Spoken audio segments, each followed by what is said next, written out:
anak ketiganya ini si Aji. Anjing sih ini si Aji. Kalau di trailer tuh anjing ya gitu ya, karena pakai bahasa Sunda ya.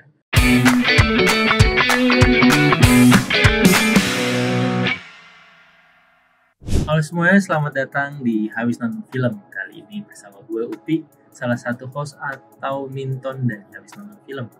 Dan di sini gue bakal ngebahas salah satu film Indonesia yang tayang di 16 November 2023. Judulnya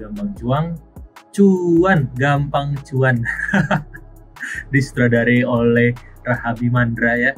Jadi dia itu sutradara dari Kadet 1947 sama Detektif Jaga Jarak, dan sebelumnya dia itu juga penulis film Night Bus terus dan film-film lainnya lah pokoknya. Film ini juga diperankan oleh Vino G. Bastian sebagai Sultan, terus Anya Geraldine sebagai Bilqis, terus Alzi Marker sebagai Aji, terus ada Meriam Belina ibunya, terus ada Dimas Danang sebagai Evan.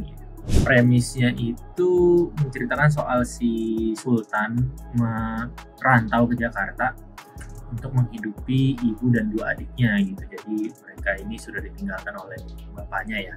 Dia itu di Jakarta pura-pura jadi orang kaya. Namanya Sultan kan, ya harusnya kaya ya. Tapi dia pura-pura jadi orang kaya dengan tujuan tidak membuat ibunya khawatir gitu dia merantau. Jadi tiap bulan ngirimin uang ke adik-adiknya dan ibunya, yang ternyata dia itu pura-pura semuanya. Sampai adiknya itu si Bilqis ikutan pengen ke Jakarta nyusul nih buat bilang izinin ya Ma ke Jakarta biar bisa bantu-bantu juga gitu, karena si Sultannya pun ngirimnya sebulan cuma 2 juta gitu, padahal dia tuh ceritanya bos gitu, udah sukses, cuman ya gitulah pura-pura. Pas si Bilqis nyusul ke Jakarta, jadi ketahuan nih si Sultan ngebohong, cuman dia tuh gak bisa ngasih tahu ke ibunya gitu. Dan ujung-ujungnya Bilqis juga ngebantu Sultan untuk nyari uang gimana. Tapi masalahnya adalah gak cuman kebutuhan hidup ibunya di kampung dan adiknya adiknya juga si Aji ini nuntut buat kuliahin gitu, karena dia satu-satunya yang lulus SMA lah dari keluarga ibu. Nah, nggak cuma masalah itu, ternyata saat si Bilqis itu pergi ke Jakarta, ada bisa dibilang tetangganya yang titipin berkas buat dikasih ke Sultan, yang ternyata isinya adalah surat piutang sebesar 300 juta yang diwariskan oleh ayahnya. Astagfirullahaladzim, itu gimana ya, maksudnya dapat warisan tapi warisan utang 300 juta. Kenapa 300 juta? Karena jaminannya itu sertifikat rumah, segitu besarnya. Dan kita juga bakal dikasih lihat ya, selama di Jakarta pun si Sultan itu dikejar-kejar debt collector dan lain-lain karena banyak utang. Terus dari trailer juga dikasih lihat kalau dia dipecat, bahkan dia sampai nyari uang parkir di perapatan gitu-gitulah. Pokoknya struggling banget lah.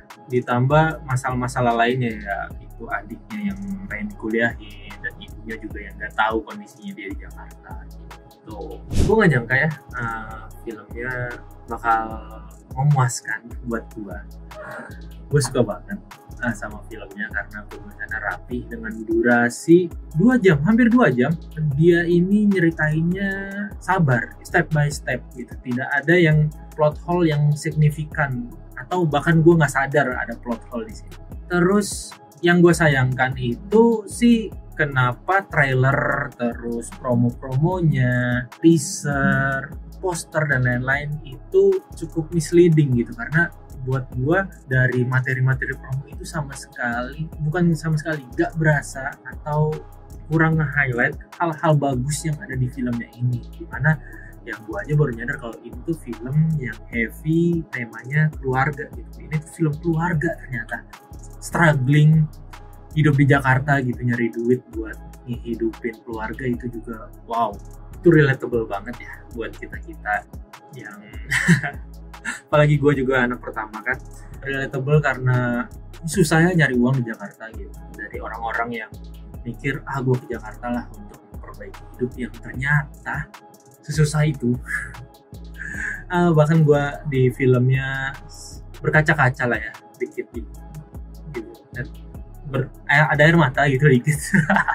Ditahan-tahan karena terus kadang juga menghembuskan nafas panjang gitu, kayak berasa ya gitu, berat gitu jadi si Sultan anak pertama ini. Terus Bilqisnya juga bagus diperankan oleh Anya. Dia jadi karakter yang bakal relatable buat kalian-kalian yang anak kedua atau anak tengah gitu. Relatable karena susahnya nyari uang di Jakarta gitu, dari orang-orang yang mikir gue ke Jakarta lah untuk memperbaiki hidup, yang ternyata sesusah itu.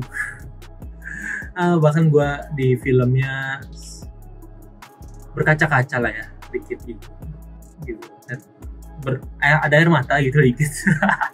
Ditahan-tahan karena terus kadang juga menghembuskan nafas panjang gitu, kayak berasa ya gitu, berat gitu jadi si Sultan anak pertama ini. Terus Bilqisnya juga bagus diperankan oleh Anya. Dia jadi karakter yang bakal relatable buat kalian-kalian yang anak kedua atau anak tengah gitu, karena di satu sisi dia nggak terlalu dipercaya sama ibunya, dan di sisi lain dia juga nggak terlalu disayang, nggak terlalu dipercaya sama ibunya kayak kakaknya ini. Si Sultan sangat dipercaya sama ibunya. Terus sisi lainnya dia nggak terlalu disayang kayak adiknya gitu, jadi dia mencoba buat menunjukkan diri kalau dia juga bisa diandalkan gitu seperti kakaknya, dan biar dia juga disayang gitu sama ibunya gitulah. Ada struggle seperti itulah.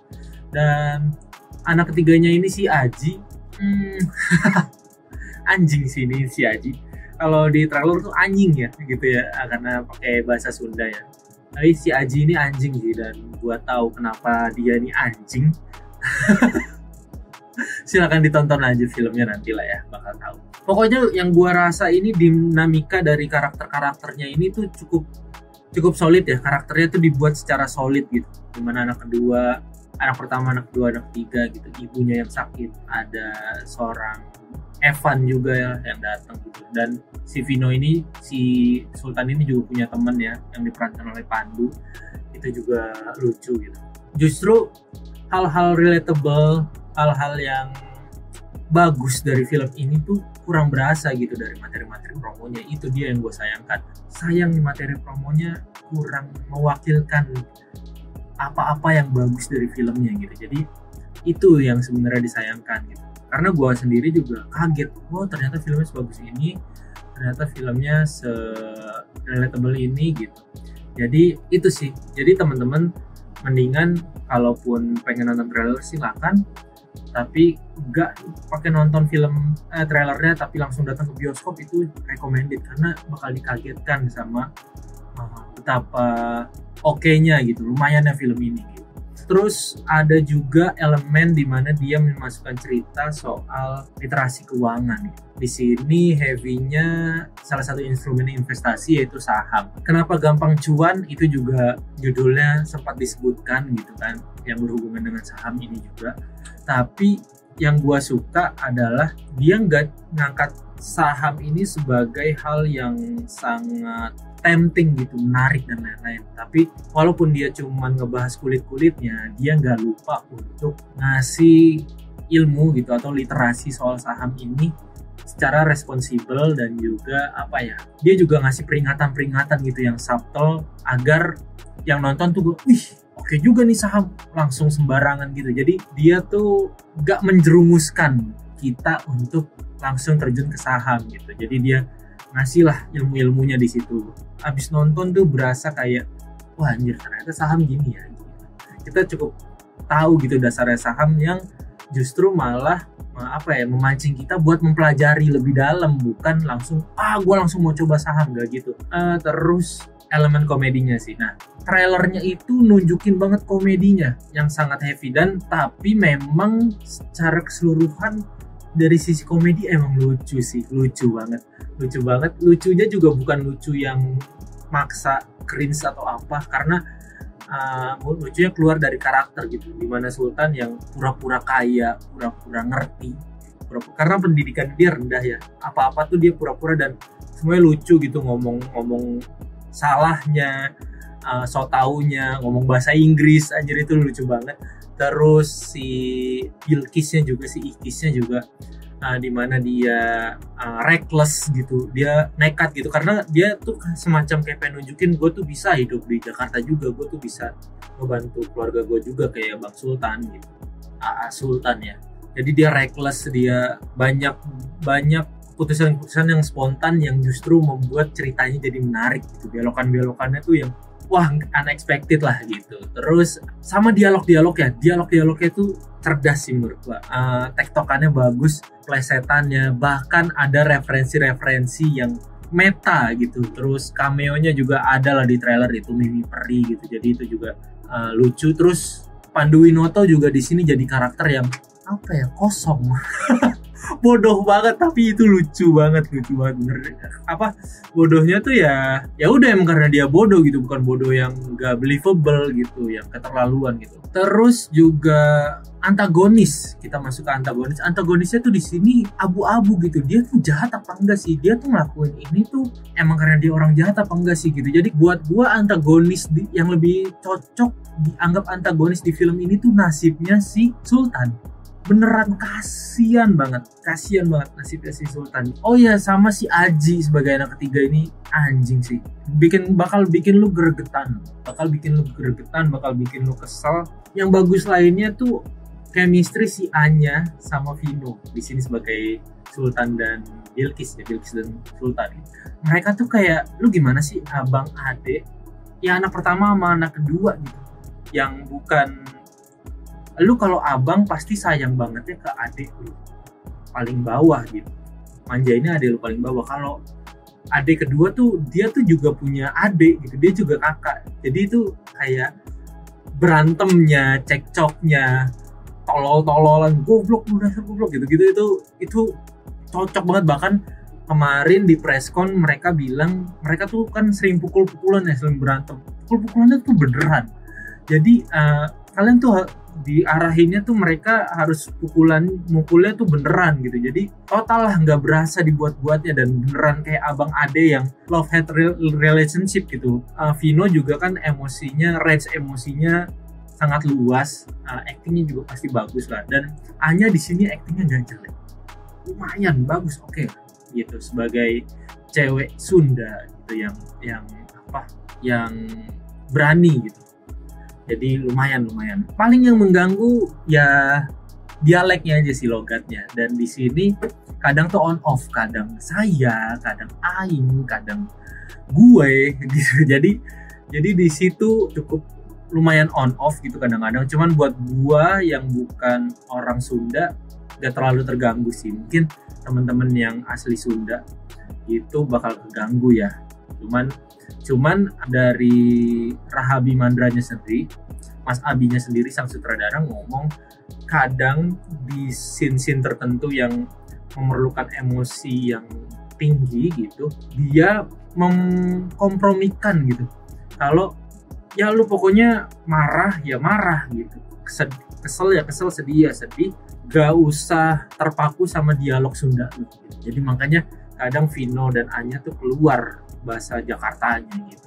Itu alasannya untuk bikin emosinya tuh genuine gitu, emosinya tuh nyampe. Dan ada alasannya juga karena kadang pas mereka coba juga full pakai bahasa Sunda, marah-marahnya dan lain-lainnya itu kadang berasa kurang kena karena ada subtitle kan, orang yang non Sunda harus baca subtitle, jadi harus ada effort beberapa kali untuk mengerti apa yang sedang disampaikan gitu sama kemarahan gitu. Jadi kalau buat gue bisa memaafkan karena actingnya justru malah jadi bagus gitu. Ya kadang memang sutradara tuh harus ada yang dikorbankan untuk memenangkan satu elemen gitu. Di sini yang dimenangkan emosi dari actingnya dibandingkan dialeknya gitu. Kurangnya nggak terlalu banyak ya buat gue puas. Gue pun kalau mau cari kurangnya paling cuman ada beberapa kok. Mereka kan habis nipu atau apa kok, ini nggak ada konsekuensinya, itu aja. Cuman ya itu minor lah buat gue. Dan sisanya ya menurut gue menghibur banget. Dan ini untuk film yang hampir 2 jam ya, jadi cukup panjang durasinya. Gue sangat bisa menikmati, dan buat gue film ini tuh salah satu yang memuaskan. Gue nggak bisa bilang ini salah satu yang terbaik di tahun ini ya, film yang terbaik, cuman tahun ini udah cukup banyak gitu film yang memuaskan, dan ini salah satu yang memuaskan buat gue.